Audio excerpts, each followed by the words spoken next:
प्यारे देशवासियों, नमस्कार। जैसे कि आप सबको पता चल चुका है, लखीमपुर खीरी कांड में जो दोषी थे उनकी जमानत रद्द कर दी गई है माननीय सर्वोच्च न्यायालय द्वारा। ये फरवरी महीने में जमानत दी थी उच्च न्यायालय इलाहाबाद में, और उस जमानत के ऊपर भी बहुत बड़े सवालिया निशान लगे हैं। माननीय सर्वोच्च न्यायालय के जजमेंट के मुताबिक, आदेश के मुताबिक उच्च न्यायालय इलाहाबाद के ऊपर भी सवालिया निशान लगे हैं और उत्तर प्रदेश सरकार पर भी बहुत बड़े गंभीर आरोप लगे हैं। उत्तर प्रदेश सरकार ने सबके सामने कहा था कि हमने इलाहाबाद हाई कोर्ट में जमानत की जो रद्द करने की जो याचिका डाली गई थी उसका विरोध किया था। ये उत्तर प्रदेश सरकार का गैर जिम्मेदाराना बयान था, गैर जिम्मेदाराना बयान मैं कहूँगा इसको। अब आप खुद ही देख लीजिए उत्तर प्रदेश सरकार का चरित्र कितना गिरा हुआ है। इन्होंने कहा था कि हमने विरोध किया था, लेकिन माननीय सर्वोच्च न्यायालय में इन्होंने क्या लिख के दिया है? माननीय सर्वोच्च न्यायालय में लिख के दिया है इसके खिलाफ पहले कोई ऐसे आरोप नहीं है, पहले कोई ऐसा केस इस लड़के के खिलाफ नहीं है जो ये गृह राज्य मंत्री का बेटा है, जिसने 4 किसानों को कुचल दिया था, एक पत्रकार को कुचल दिया था गाड़ी चढ़ा के। इतनी बड़ी तानाशाही देश के अंदर, और आज वो खुला घूम रहा है जमानत लेकर के। शर्म की बात है। ये कानून है हमारे देश का, ये सरकार है हमारे देश की। शर्म आनी चाहिए ऐसी सरकारों को, डूब के मर जाना चाहिए ऐसी सरकारों को। मैं मांग करता हूँ इन सरकारों को तुरंत इस्तीफा दे देना चाहिए, नहीं तो माननीय सर्वोच्च न्यायालय द्वारा इनको बर्खास्त कर दिया जाना चाहिए। गैर जिम्मेदार सरकारें जिनकी नज़रों में कानून अलग अलग आदमियों की शक्ल देख करके कानून का रंग बदल जाता है।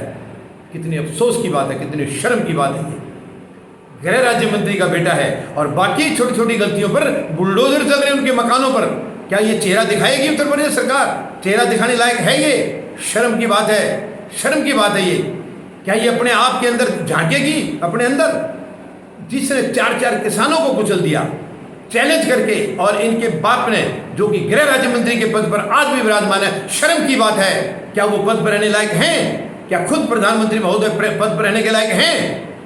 उन्होंने खुद धमकी दी थी किसानों को, खुद धमकी दी थी उन्होंने।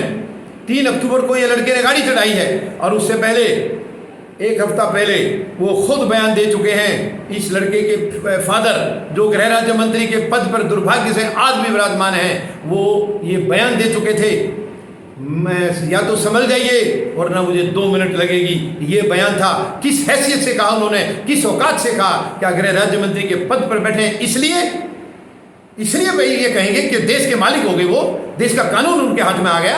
शर्म की बात है ये। खुद प्रधानमंत्री महोदय के लिए भी शर्म की बात है ये।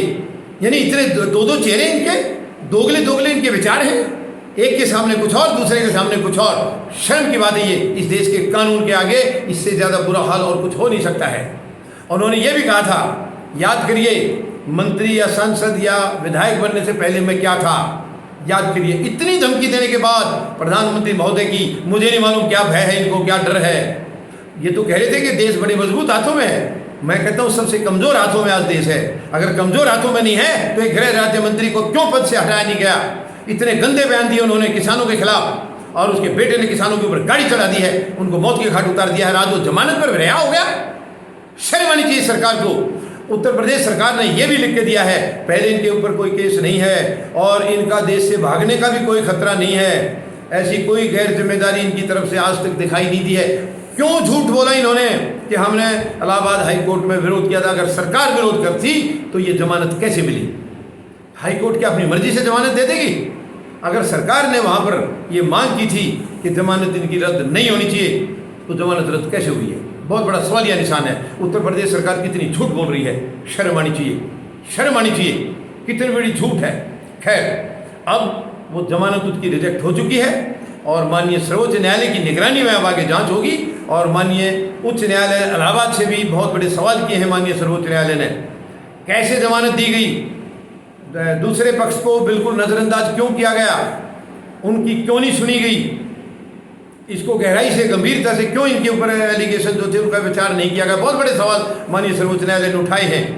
और अब यानी 26 अप्रैल को इनके खिलाफ आरोप तय होने हैं, ये भी फैसला हो गया है 26 अप्रैल को। और वापस ये माननीय इलाहाबाद उच्च न्यायालय में वापस केस सुनने के लिए माननीय सर्वोच्च न्यायालय ने आदेश दिया है, तो मुझे नहीं लगता अब ये लड़का बच पाएगा। जो कर्म किया है उसकी सज़ा इसको मिलेगी, और असली सज़ा तो पूरी तब होगी जब इसके बाप को भी, जो गृह राज्य मंत्री के पद पर बैठे हैं, गलत है उनका बैठना वहाँ, गलत है। प्रधानमंत्री से जवाब मांगता हूँ मैं, क्यों बैठा के रखा है? क्या वो दोषी नहीं है? क्या कानून की नज़रों में वो दोषी नहीं है, वो अपराधी नहीं है?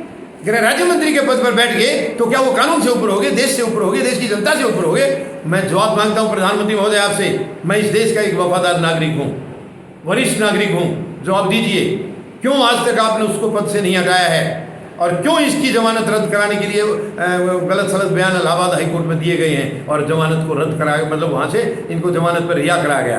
क्यों जमानत मिली इनको? बहुत अफसोस की बात है, बहुत शर्म की बात है। उम्मीद है प्रधानमंत्री महोदय जागेंगे, कदम कदम पर इनको नीचा दिखाया जा रहा है माननीय सर्वोच्च न्यायालय द्वारा, फिर भी इनको एहसास नहीं है कि ये गलत रास्ते पर हैं, गलत चल रही है, फिर भी इनको एहसास नहीं है। बहुत अफसोस की बात है ये इस देश को कहाँ ले जाना चाह रहे हैं। मैं देश की जनता से अपील करूंगा, मेहरबानी करके आप लोग सड़कों पर आइए, सरकार का विरोध करिए। गलत सरकार है ये, गैर जिम्मेदार सरकार है, असंवैधानिक सरकार है, ईवीएम की सरकार है, ये जनता द्वारा चुनी हुई सरकार नहीं है, ईवीएम की सरकार है। हमें ईवीएम की सरकार का हर हालत में विरोध करना होगा, इसको उखाड़ना होगा और एक संवैधानिक सरकार का गठन करना होगा जो सबके हितों के लिए काम करेगी, जिसमें गरीब, मजदूर, जवान, किसान ये सच्चे जनप्रतिनिधि होंगे। तभी इस देश की तरक्की हो पाएगी, तभी ये भारत विश्व शक्ति बन पाएगा, तभी भारत महान शहीदों के सपनों के भारत का निर्माण हम लोग कर पाएंगे।